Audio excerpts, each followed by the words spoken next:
going to page 55,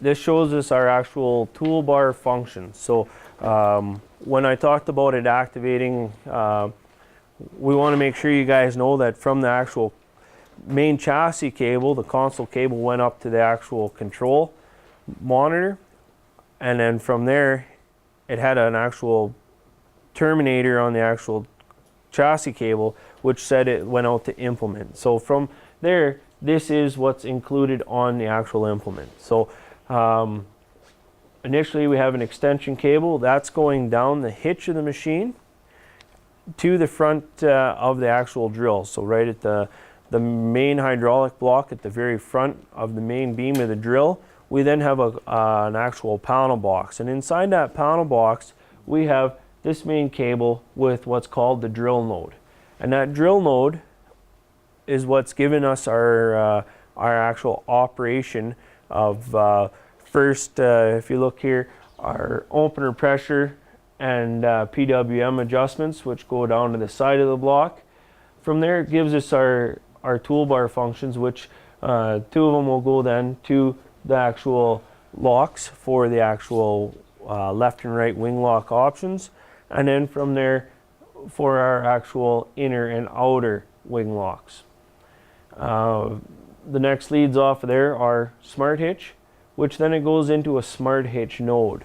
And because the smart hitch is operating its own node, that's why calibration is not within either the Viper or the Cruiser. It's going to be left up to calibrate down at that actual node there, because it is an addition to that system. So that's where we're merging two styles of operation together. So the calibration is done down by the node there, and I'll step through that after lunch.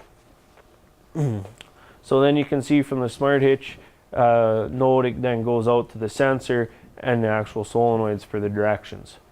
The next lead is the packing force sensor.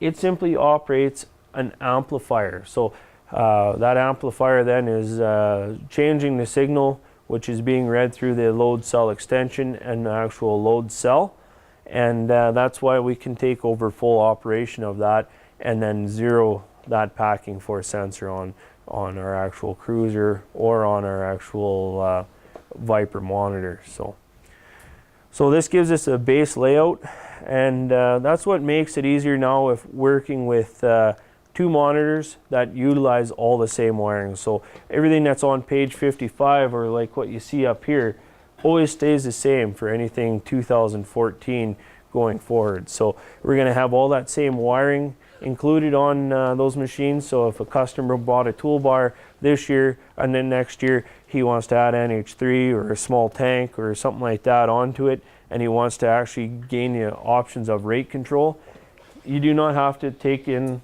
and change all of this wiring. You simply go back to the console cable and change the console cable and the actual monitor that's operating it. So the main chassis cable on the tractor and everything that is already pertaining to the drill stay exactly the same.